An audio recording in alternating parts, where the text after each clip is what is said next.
آج میں آپ کو مختار سقفی کے بارے میں کچھ معلومات دوں گی۔ مشہور ہے کہ جناب مختار 1 ہجری میں پیدا ہوئے اور 27 ہجری میں حسینیت کی راہ میں قربان کیے گئے، یعنی 27 سال زندہ رہے۔ آپ کی کنیت ابو اسحاق تھی اور لقب کیسا تھا، اور یہ لقب جناب امیر علیہ السلام نے عطا فرمایا تھا۔ چنانچہ اسبغ بن بناتا امیر المومنین علیہ السلام کے صحابی کا بیان ہے کہ میں نے دیکھا کہ جناب مختار کو ان کے بچپن میں جناب امیر علیہ السلام اپنے زانوں پر بٹھائے ہوئے نہایت شفقت سے ان کے سر پر ہاتھ پھیرتے اور فرماتے ہیں، یا کیس یا کیس، اے عقل والے اے عقل والے۔ حضرت مختار بنی حوازن کے قبیلہ ثقیف سے تعلق رکھتے تھے۔ ثقیف ایک سربراہور شخص تھے جن کی طرف قبیلہ ثقیف منسوب ہے۔ آپ کے دادا مسعود ثقفی تھے، ان کے والد عمر یا عمیر، ان کی والدہ انترا تھی۔ آپ کے والد ابو عبید ثقفی بڑے جری شجاع تھے۔ مختار ثقفی کے چاچا سعد بن مسعود ثقفی بھی بڑے محب اہل بیت تھے۔ کوفیوں کی طلبی پر حضرت امام حسین علیہ السلام نے پہلے جناب مسلم کو کوفہ بھیجا تاکہ وہاں کے لوگوں کے حالات بچشم خود مشاہدہ کر کے امام کو مطلع کریں۔ جناب مسلم کوفہ پہنچ کر مختار کے گھر میں مقیم ہوئے۔ مختار نے جناب مسلم کے ہاتھ پر بیعت کی اور امام حسین علیہ السلام کی نصرت پر آمادگی ظاہر کی۔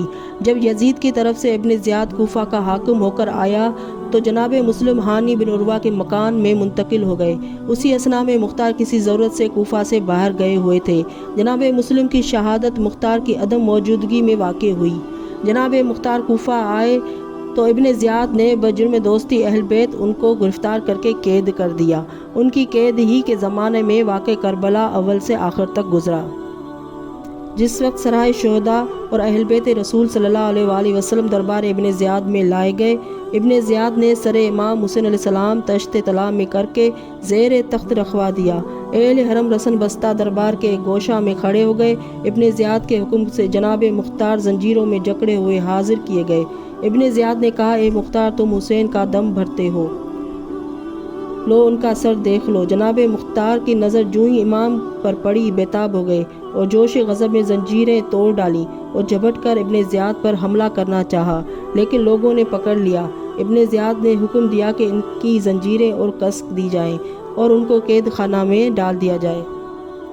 قید سے رہا ہونے کے بعد مختار علیہ رحمت اللہ نے قسم کھائی کہ امام حسین علیہ السلام کے خون کے عوض معاویہ اور یزید کے دوستوں سے اتنے لوگوں کو قتل کروں گا کہ ان کی تعداد خون یحییٰ بن زکریا علیہ السلام کے کشتوں کے برابر ہو جائے گی۔ مختار کے انتقام شہدائے کربلا پر عازم جازم ہونے کی ایک وجہ یہ بھی تھی کہ شعبی نے کہا کہ میں ایک روز مختار کی مجلس میں حاضر تھا کہ ایک شخص نے جو مسافر معلوم ہوتا تھا آ کر سلام کیا اور ایک خط سر بمہر اس کو دیا اور کہا کہ یہ خط امیر المومنین علی بن ابی طالب علیہ السلام نے مجھے دیا تھا کہ مختار کو پہنچا دینا۔ آج اس امانت سے سب کو دوش ہوتا ہوں۔ مختار نے لفافہ کھولا تو اس میں یہ مضمون درج تھا، بسم اللہ الرحمن الرحیم، السلام علیکہ آبا آباد مختار، حق تعالیٰ تیرے دل میں ہم اہل بیت کی محبت ڈال دے گا اور تو ہمارے خون کا بدلہ اہل عصیان دارالباب تمر و طغیان سے لے گا۔ بس باطمینان اس مہر کو سرکا اور اصل تشویش و پریشانی دل میں نہ آنے دے۔ یہ خط پڑھ کر مختار نے اس شخص سے کہا، تجھ کو قسم ہے اس خدائے عزوجل کی کہ جس کے سوا دوسرا معبود نہیں، کیا تیرا یہ کلام سچ اور درست ہے کہ جناب امیر نے یہ خط دیا تھا؟ اس نے بحلف شرعی کہا، اس میں سر منہ فرق نہیں۔